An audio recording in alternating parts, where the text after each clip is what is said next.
오늘의 10분 말씀 누가복음 5장 12절부터 26절입니다. 전 본문에서는 예수님께서 예루살렘이 아닌 북쪽에 있는 갈릴리 지역을 다니시며 두 가지 일을 하셨습니다. 첫 번째는 하늘나라 선포입니다. 가르침입니다. 그리고 두 번째는 치유 사역을 하셨습니다. 그것이 육체의 질병이든 귀신을 쫓아내는 것이든 치유 사역을 하셨습니다. 그리고 5장 초반에서는 다시 베드로와 그의 동료들을 부르시고 그들은 이제 온전히 예수님을 따르게 되었습니다. 오늘 본문서부터는 예수님께서 한 가지 더 중요한 일이 생기셨습니다. 예수님을 온전히 따르기로 한 베드로와 그의 동생 안드레, 그리고 어부업을 같이 했던 야고보와 요한을 이제는 가르치는 일이 또 있다라는 것입니다. 오늘 본문의 핵심은 예수님께서 제자들에게 그리고 우리 독자들에게 단지 이 세상의 병을 고치러 온 의사가 아니라 영적인 부분인 죄의 부분을 해결하기 위해 이 땅에 오셨다라는 것을 강조하시고 두 사람의 병 치유 사건을 통해 말씀하고 계십니다. 저는 여기서 여러분들에게 한 가지 도전을 드리고 싶습니다. 우리 삶 속에는 분명히 영적인 것도 존재를 하고 그리고 육체적인 것도 존재를 하는 것입니다.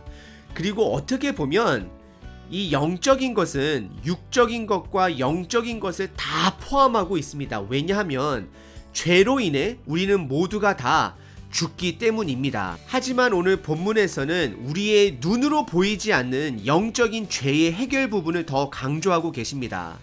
예를 들어 우리는 육체적으로 이 땅에 살아가면서 감기에 걸립니다. 그때는 우리는 감기약을 먹어야 합니다. 하지만 모든 질병이 그냥 육체의 연약함으로만 오는 것은 아닙니다. 분명히 모든 부분이 아니라 어느 부분 정도는 영적인 부분도 있다라는 것입니다. 모든 것을 또한 영적으로 해석하는 것도 문제가 있습니다. 지금 우리가 살고 있는 이 시대는 모든 영적인 부분을 아예 배제하고 살아가고 있는 시대에 있습니다. 우리는 우리 삶에 어려움이 닥쳐왔을 때 영적인 것을 영적으로 대처하지 못하고 육체적으로 대처할 때가 있습니다. 질병뿐만 아니라 혹시 나를 괴롭게 하는 자들이 많아질 때는 우리는 두 가지 이유가 있을 수 있습니다. 첫 번째는 인간 사회에서 자연스럽게 일어나는 부딪힘일 수 있습니다. 그리고 두 번째는 영적인 공격일 수도 있다는 것입니다. 인간 사회에서 일어나는 부딪힘은 우리가 관계의 기술로 넉넉하게 때로는 거리를 좀 두면서 지혜로 풀어가면 됩니다. 하지만 혹시 그것이 영적인 공격이라면 당신을 괴롭히는 사람에게 집중해서는 안 됩니다. 그 뒤에 있는 영적인 것을 바라볼 수 있어야 합니다. 에베소서 6장에 우리 삶의 모든 어려움과 마찰은 혈과 육에 대한 것이 아니고 영적인 싸움으로 하나님의 뜻을 방해하는 악한 세력들과 싸움인 것을 기억하셔야 합니다. 오늘 본문을 살펴보시면서 두 가지 관점으로 함께 관찰해 보시길 바랍니다. 첫 번째는 영적인 싸움, 죄에 대한 싸움입니다. 왜 예수님께서 이 땅에 오셨는지를 살펴보시길 바랍니다. 그리고 두 번째는 이것을 제자들에게 가르치기 위해 예수님께서 지금 가르치고 있는 내용입니다. 오늘 본문에 두 명의 환자들이 나옵니다. 첫 번째 환자는 나병 환자입니다. 12절서부터 16절입니다. 나병은 현대 시대에서는 병의 원인을 처음 발견한 의사의 이름을 따서 한센병으로 불려집니다. 이것은 피부에 염증이 생기고 사람들의 육안으로 보더라도 불편하고 전염이 되는 병으로서 지금도 많은 환자들이 고통을 받고 있습니다. 그리고 이 병은 한국에서 군대가 면제되는 질병 중 하나입니다. 이스라엘 백성들 사이에서는 이 병은 구약에서 왕들과 리더들이 하나님의 말씀을 듣지 않았을 때에 걸렸던 병들이었습니다. 왕 중에서는 우시야 왕을 예를 들 수 있고요. 또 모세의 누나가 미리안인데요. 모세에게 반기를 들었다가 이 병에 걸렸습니다. 그러다 보니 이스라엘 백성에게는 나병은 영적인 질병으로 더욱더 취급하게 되는 것입니다. 그래서 모든 나병은 영적으로 취급하는 이스라엘 백성의 문화가 있었던 것입니다. 12절에 나병 환자가 예수님을 보고 고칠 수 있으면 고쳐달라고 하는 것이 아니라 고쳐주시길 예수님께서 원하시면 본인을 고쳐달라고 예수님께 간청합니다. 이 환자는 예수님께 치료의 능력이 있음을 100% 확신하고 믿고 있었습니다. 12절의 고백입니다. 주여 원하시면 나를 깨끗하게 하실 수 있나이다라고 이 고백은 본인의 중심의 고백이 아닌 예수님의 중심으로 예수님께 고백하고 있는 것입니다. 13절에 예수님께서 그에게 손을 대십니다. 우리는 나중에 살펴볼 두 번째 환자와 다른 점을 볼 수 있습니다. 두 번째 환자에게는 하나님께서 손을 대지 아니하시고 말씀으로 그를 낫게 하십니다. 하지만 나병 환자에게는 몸에 손을 댔고 그를 낫게 하십니다. 나병 환자는 피부가 죽게 되고 썩는 병입니다. 이것은 몸에 죽음이 있다라는 것을 말하는 것이고 부정한 것을 드러내는 것입니다. 예수님께서 이런 사람의 몸을 만지신 것입니다. 아마도 많은 사람들이 이를 분명히 불편하게 여기고 이상하게 생각했을 것입니다. 현대시대로 말하면 예수님께서 코비드 환자에게 다가가 손을 대고 기도해 주는 것입니다. 그래서 나병 환자가 본인을 낫게 해달라고 하는 표현 단어를 보시게 되면 나를 낫게 해달라는 것이 아니라 깨끗하게 해달라고 표현하는 것은 본인의 부정함을 깨끗하게 해달라는 뜻도 포함이 되는 것입니다. 그리고 13절에 그 나병이 떠나갔다라고 성경은 말합니다. 하지만 14절에 예수님께서는 그에게 절대로 아무에게도 이 치유의 사건을 말하지 말고 조용히 제사장에게 가서 몸을 보이라고 말합니다. 이것은 예수님께서 이 환자의 병만 치유한 것이 아니라 그가 살고 있던 가족품으로 돌려보내주는 것입니다. 온전한 회복을 시켜주고 계시는 것입니다.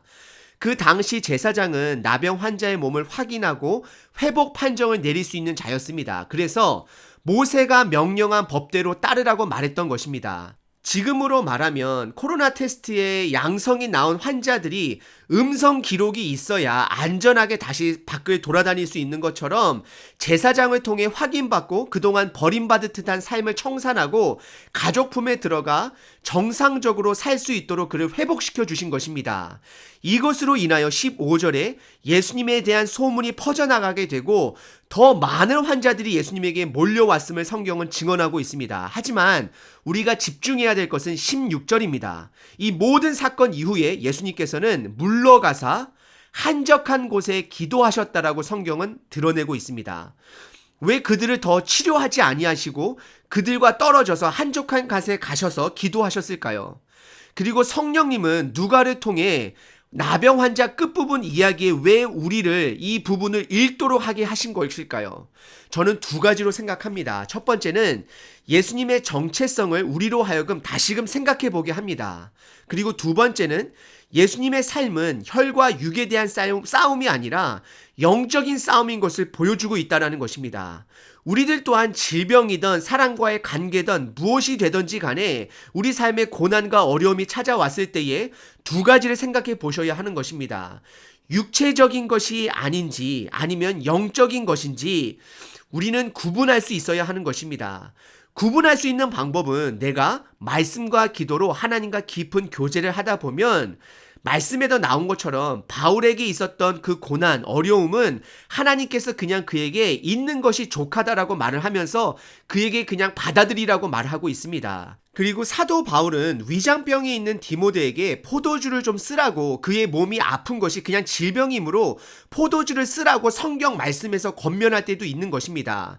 하지만 오늘 본문 말씀에 우리 예수님께서는 이 땅의 영적인 싸움, 죄를 해결하기 위해서 모든 것을 지금 싸우고 계신다라는 것입니다. 단지 병자들을 회복하는 문제가 아니라 영적으로 이것을 이겨내어서 죄를 해결하는 것을 선포하고 제자들에게 이것을 알려주고 그들에게 영적인 눈이 뜨게끔 하기 위해서 지금 가르치시고 우리들에게 보여주고 계시는 것입니다. 두 번째 병자 치유 사건은 17절서부터 26절입니다. 17절에 예수님께서 부정한 환자까지 치료하자 바리새인들과 율법교사들이 확인하기 위해 예수님을 찾아왔음을 성경은 보여주고 있습니다. 대표적인 바리새인들과 율법교사들은 예수님이 하시는 일을 보고 본인의 밥그릇을 빼앗는 일로 보기 때문에 영적인 것을 보지 못하는 장님으로 성경은 말하고 있습니다. 그리고 17절 끝부분에 예수님께서는 병을 고치는 주의 능력이 함께 하신다 말을 하면서 예수님을 통해서 많은 사람들이 병이 나을 것을 암시하고 있습니다. 18절에 중풍병자 한 명과 그의 친구들이 그 중풍병자 친구를 메고 예수님께 치유를 받고자 나왔다라고 성경은 말합니다. 하지만 19절에 사람들이 너무 많아 예수님께 가까이 갈 수가 없어서 지붕 위로 올라가 지붕을 뚫고 그 중풍병 환자를 줄로 내려 보냈다라고 말을 합니다. 이스라엘 집의 지붕은 평평합니다. 그리고 그 지붕은 딱딱한 것이 아닌 잣나무와 흙으로 엉켜 만든 지붕이기 때문에 지붕을 뚫을 수 있는 것이 가능했습니다. 하지만 20절에 예수님께서는 그에게 병이 나았다라고 말씀하는 것이 아니라 내 죄 사함을 받았다라고 말을 합니다. 우리는 여기서 예수님께서 제자들에게 나는 병만 고치는 사람이 아니라 영적인 병까지 치료할 수 있는 자라는 것을 그 당시 제자들에게 그리고 예수님을 보러 온 종교 지도자들에게 선포하는 것입니다. 이것은 영적인 싸움의 선포인 것입니다. 베드로는 예수님께서 본인의 장모님을 고쳐준 예수님을 이미 알고 있었습니다. 하지만 이제부터는 예수님께서 병을 넘어선 죄까지도 해결할 수 있는 예수님이라는 것을 많은 사람들에게 드러내는 것입니다. 너의 죄의 사함을 받았다라는 이 예수님의 말씀으로 다른 관점으로 대하는 제자들과 그리고 종교 지도자들 그리고 이 말씀을 보고 있는 우리 견해가 서로 싸우게 될 것입니다. 21절에 이것으로 인해 서기관과 바리새인들이 죄를 사하기 위해서는 하나님 아버지가 알려주신 오로지 성전에 가서 동물을 바쳐 제사를 통해 죄 사함을 얻어야 하는데 예수님이 그 죄를 해결했다는 말함으로 오직 하나님 외에 누가 능히 죄를 사하겠냐 하며 화를 냈던 것이고 예수님께 대항했던 것입니다. 한편으로는 저는 이들의 입장을 충분히 이해합니다. 평생 성전에서 조금씩 타락해가며 본인의 타락의 길도 가는지도 모르고 제사 인도를 해왔고 구약의 말씀에 목숨을 걸고 가르쳤을 것입니다. 근데 갑자기 한 남자가 나타나 내가 죄를 해결하였다라고 말을 하면 놀라는 것이 당연합니다. 하지만 이들에게는 영적인 눈이 없었기 때문에 시작부터 끝까지 예수님을 영적인 눈으로 바라보지 못하고 그들의 대적자로 바라보는 것이 문제입니다. 우리들도 마찬가지입니다. 우리 삶에 영적인 눈을 조금씩 띄어져 가야 합니다. 그리고 우리들이 온전히 그 눈을 띄어져 가는 그 순간은 사실 어떻게 보면 주일 예배나 우리가 말씀을 보는 순간이 아니라 오히려 내 전쟁과도 같은 삶 속에서 복음의 눈을 띄는 연습을 하셔야 합니다. 단지 우리들이 공동체 안에서 드려지는 그 예배 시간 그리고 우리가 말씀을 묵상하는 시간은 실제적인 삶 속에서 그 말씀을 기억하고 영적인 눈이 띄어질 수 있도록 도와주는 것은 사실이지만 실질적인 전쟁은 예배당 밖에 있다라는 것입니다. 우리들이 말하는 그 예배 밖에 우리 삶에 있다라는 것입니다. 그리고 사실 우리 삶도 예배라는 것을 좀 더 아시기 바랍니다. 22절에 예수님께서는 이들의 생각을 아신다라고 말합니다. 이것은 예수님께서 이들이 영적인 장님인 것을 드러내는 것입니다. 그리고 그들의 생각 속에 그들에게 영적인 눈이 없이는 판단할 수 없는 더 혼란한 질문 하나를 던지게 됩니다. 그리고 우리 독자들에게도 우리 믿는 자들에게도 던지시는 것입니다. 그 질문은 다음과 같습니다. 23절에 내 죄 사함을 받았느니라 하는 말과 환자에게 일어나 걸어가서 나가라 하는 말 중 어느 것이 쉽겠냐라고 물어봅니다. 여러분들은 죄를 사해 주시는 것과 중풍병자가 일어나 걸어 나가는 것 중 무엇이 더 쉬워 보이시나요?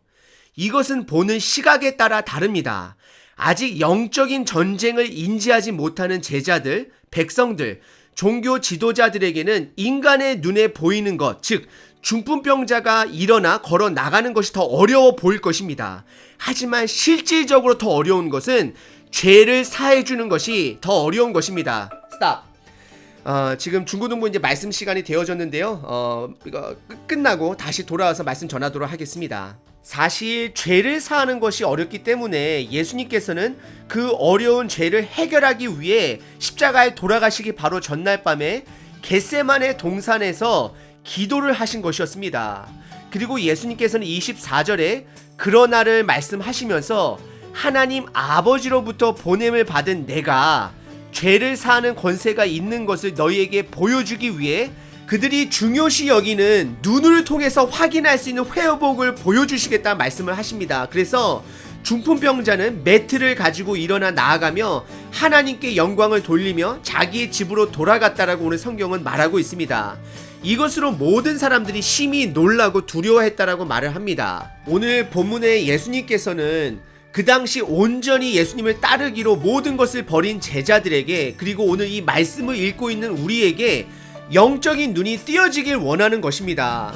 예수님께서는 육신의 의사로 이 땅에 오시지 않았습니다. 그래서 육신의 질병을 고쳐달라 외치는 자들 앞에 물러가서 한적한 곳에서 하나님 아버지와 대화하시며 기도로써 본인의 정체성을 확고하시는 시간을 가졌던 것입니다.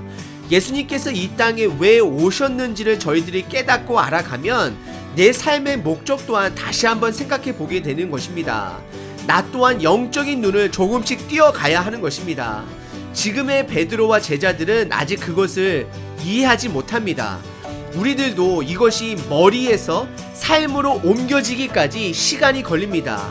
그래서 우리는 쉬지 말고 성경 말씀을 묵상하고 삶 속에서 그것을 실천하고 연습하며 조금씩 영적인 싸움 부분도 눈을 띄어가셔야 하는 것입니다. 혹시 여러분 삶 가운데 어려움이 있으신가요? 질병, 고난, 관계의 어려움, 그럼 한 번 정도는 그 뒤에 있는 영적인 싸움이 있다는 것을 한번 생각해 보시고 오늘 예수님께서 하신 것처럼 기도하는 시간을 만들어 보시면 어떨까요?